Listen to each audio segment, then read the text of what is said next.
There we go. Breaking news. Finally, folks. Raja Jackson has been arrested by the Los Angeles Police Department on felony assault charges, which is not something that normally I would celebrate, but if you know, you know, because this was a brutal.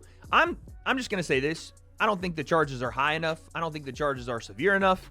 It was a brutal assault that took place, what was it now, a couple of weeks ago. We were all sat here wondering why he hasn't been arrested. Why has the LAPD not done something when we watched a man on live stream beat a man senseless over and over, 23 or 24 unanswered punches, even whilst people around him are trying to stop him from attacking an unconscious individual, slumped at a wrestling show. He keeps firing, and we just didn't have any answer. Why hasn't he been arrested? What is going on? Well, we now know. And by the way, shout out to Andreas Hale. Big shout to this guy. He is killing it with the articles. I know this was first reported by TMZ, but here he is on ESPN. Raja Jackson, son of former UFC champion Quentin Rampage Jackson, has been arrested on a felony assault charge following a brutal attack of a pro wrestler. So this is Psycho Stu. We know this. If you followed this, this is Stuart Smith, his actual name, who Raja attacked. And again, it was a part of a pro wrestling event here in Los Angeles called Knox Pro Wrestling. There was a misunderstanding where Stu did hit Raja with an empty beer can in a worked way. It was not in any way a hard punch or a hard hit. Thought that Raja was a pro wrestler. When he found out he wasn't, he apologized profusely. Raja accepted said apology. The dumbass promoters over at Knox Pro were like, yeah, brother, we'll let you get it back in the ring. Talking to a man that already clearly has no idea what pro wrestling is and wants some revenge and is unstable. I'm just going to say it. Raja seemed unstable to even be there. He was getting rage baited by his chat. The chat was telling him he was a pussy and he wasn't going to do nothing. His own dad is calling him a bitch and all this. It's not good. So that just flowed over, and Raja got in and did some very unspeakable things. Damn near killed this guy. I'll be honest, I can't believe, and maybe it's just because it's harder to prove, that there's not an attempt murder charge here. Maybe I just don't know the letter of the law, how hard it is to prove attempted murder. But what else do you give a guy for repeatedly punching an unconscious individual with no sense of stopping? I mean, they tried to pull him off. They tried to pull him off, Psycho Stu, and he just keeps firing and keeps firing. He shucks him off, throws him, and keeps firing. What else do you need? What else is the burden of proof there? And also, before he goes on to just absolutely decimate this guy, he's in the chat talking about, yeah, I'm gonna fuck him up. Yeah. I mean, I guess you have the burden of like premeditation on that. I don't know, but I don't know how this is not attempted murder. I'll be honest. But we keep going. According to the Los Angeles County Sheriff's Department, Jackson was arrested and booked on Thursday morning and is being held at $50,000 bail. No further details of the pending case have been reached as or revealed as of yet. So $50,000 bail. I don't know if, again, that's going to be, I mean, that's something that Rampage could probably pay out and get him out while they figure out sentencing and all that. The arrest came nearly a month after Jackson, 25, was caught on video assaulting pro wrestler Stuart Smith, also known as Psycho Stu, at the Knox X Pro Wrestling Academy in Los Angeles. Jackson entered the ring, slammed Smith, and punched him until he was unconscious. No, that's not true. He punched him even after he was unconscious. This is our guy Andreas Hale. This is great job covering the story, but let's make sure that the facts are actually submitted here. He slammed Smith. Smith then became unconscious, and then Raja Jackson continued punching him. He didn't punch him until he was unconscious. Stu was unconscious on the fucking slam. So every punch after that was after he was unconscious. The correct wording of this sentence would be Jackson slammed Smith, immediately rendering him unconscious, and then punched him until several individuals had to drag him off. That's the correct wording of that statement.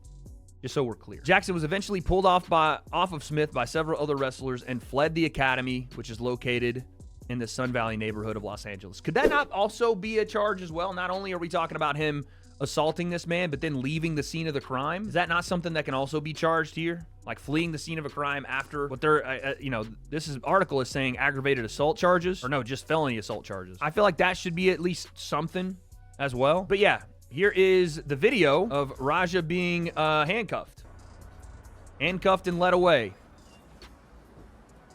Get his ass the fuck out of here.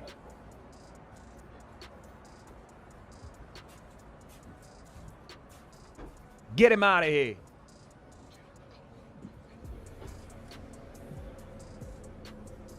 Dang, those are his neighbors filming him too. How long is he going to jail for? I'm not sure. Look, he's looking at his neighbors while they're filming him. Buddy, I'm glad you got us this evidence, but knowing Raja Jackson, as soon as he gets out, he's coming for you. Probably wasn't the smartest thing to film him while you live next to him. Finally, we have at least some form of justice. I'm not even going to show the video again because the video is just brutal. But if you didn't know, let me see if I can find some of the things that I'm trying to find what the actual medical issues that Stu had because of that. This is from TMZ. The wrestler who had gotten in a spat with Raja just before the event spent several days in the hospital with numerous injuries, including fractured maxilla bone. Not sure what that is.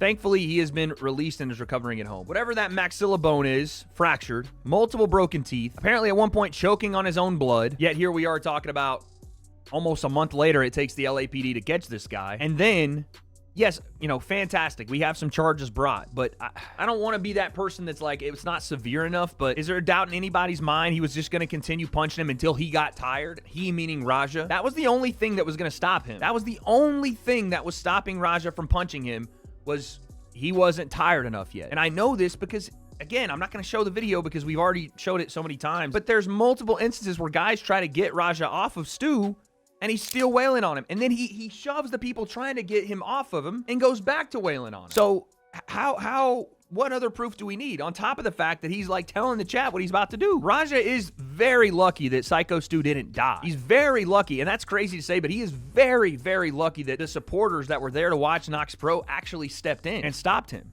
Had he been left to do whatever he wanted to do, he would have killed him. No doubt in my mind he would have killed him. Just by proxy of training martial arts, you usually learn better self-control because you understand the damage you and not only you can cause to others, but you can cause to yourself or anybody else by just getting into a fight, let alone your skills to be able to neutralize a threat. That usually makes you a little bit more controlled. Now, there are, again, examples that are not that. And some people are just absolutely insane. But when you have that skill set, you almost have more of a responsibility to control yourself because you can end up like this, all because he got rage baited by a bunch of freaking teenagers in a kick chat. And by the way, there were people online that were calling this a work. Now, again, Rampage's son, Raja, was in the wrestling ring because they had let him do that part. They did not allow him to do the other stuff. They're like, oh, it's a work. He won't be in jail. Y'all are idiots. Y'all don't know how to delineate between real and fake. Absolute morons. Nothing will come of this. Stupid. This is why I weep for the youth that actually can't realize when something's staged and when something's real. I mean, we've already talked about this, but how stupid do you got to be as a pro wrestling promotion to think, oh, we're just going to make a storyline out of this. We're just going to work this a little bit. While this guy has no fucking clue what wrestling is, and he's already been set off by his chat and by the incident that happened earlier in the day. Idiots, dude. And then the wrestling company telling their own employees not to go to the police, not to work with the police, to have everything run through them after they're the biggest fuck-ups in the situation outside of Raja, to even allow this to happen. Bunch of scumbags, man. Shut the whole fucking thing down. And I know that would put some people out of work, but didn't learn their lesson when it happened. Tried to hide information from the police. Shut them down. Breaking news update. As we expected, kind of disappointedly so, Raja Jackson has already made bail. Not less than 5 hours after his arrest yesterday, Raja Jackson has been released, and Rampage Jackson says Raja doing okay after arrest. He fucked up. I mean, we all know that Raja fucked up. And again, I'm not trying to celebrate this young man, you know, being taken into custody, whatever. I just think that justice needs to be served, and what he did, we have seen no remorse for. We have seen no statement of guilt for. We've seen nothing but, my bad, after he found out the guy he assaulted, punched continuously without stopping, may have been seriously injured and potentially could have died. All he said was, y'all gotta quit playing with me. So yeah, I'm a little disappointed that immediately, right after he's arrested, he's back out. Now he's on bond. 50K bond was posted. Quentin Rampage Jackson said his son was back home and doing okay hours after he was booked for felony battery. So a felony battery case on Thursday, telling his buddies he's well aware of the fact that Raja fucked up. And again, here's the thing too. I don't necessarily envy the spot Rampage Jackson is in right now, because there's not much he can really say. I did not like Rampage's response when this first hit the fan to immediately point the finger at Psycho Stu and blame and point and this and that and call it a work. It was all bad. No responsibility accepted whatsoever. And then he kind of walked that back and, you know, he's fucked up, my son fucked up, all this. But a lot of the excuses and the placing the blame I did not like. But again, it is his son, and it is a tough spot to be in. And maybe Rampage, you know, I don't want to get into their personal stuff, but maybe the way he talks to his son needs to change now. As it was clear, Raja was like trying to show how tough he was. I don't know if that was to the audience or to his dad, but it was super weird. Rampage went live on Kick. Why is he still doing that? Following the 25-year-old's arrest, and at one point, he opened up on the aftermath of the Knox Pro Wrestling scandal that left Psycho Stu hospitalized. I'm doing okay. I'm holding up well, Rampage said.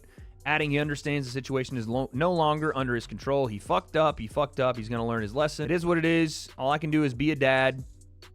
He don't listen to me at the end of the day. He can't say I didn't do what I was supposed to do as a dad. He was held on $50,000 bond before getting out hours later. Rampage hasn't shied away from sharing his opinion on the matter. Feels Raja needs to serve time. Again, it almost reads like Rampage is like, yeah, I did what I was supposed to do as a dad and bailed him out. Okay, and he's right, you know. Rampage is doing what he can for his son. Probably going to get him a good lawyer, but I also agree that, like Rampage said, he needs to spend time in there. He needs to atone for this. It's inexcusable. He's a 25-year-old man. This is not some kid that just made a mistake. I hate that. I hate this whole like, oh, kid made a mistake. Hey, he's a kid. No, that's a 25-year-old man. He can buy alcohol. He can rent a car. He can buy a home. He can vote. That's an adult. And yes, people make mistakes, but a mistake is you slam Psycho Stu on his head and you hit him once or twice, realize, uh-oh, I actually hurt this guy. I should stop doing what I'm doing. I should not continue hitting it. That's what a mistake is. Apologize, seek to get him some help. He didn't make a mistake. He consciously chose to go in there and, again, I think, punch Psycho Stu until he got tired, regardless of the outcome. I don't think there was any point in Raja's head where he went, I might kill this guy. I need to stop. No, I think he was going to punch him until he got tired enough to where he just physically couldn't. So no, I don't want to hear he made a mistake. I don't want to hear he was a kid. I don't want to hear anger management. I want to hear jail time and offering penance. That's what I want to hear. But seeing how Rampage responded to it, I only can assume that Raja's would be just as bad. But anyway, that's the double breaking news. We'll keep an eye on this situation. We'll see what happens next.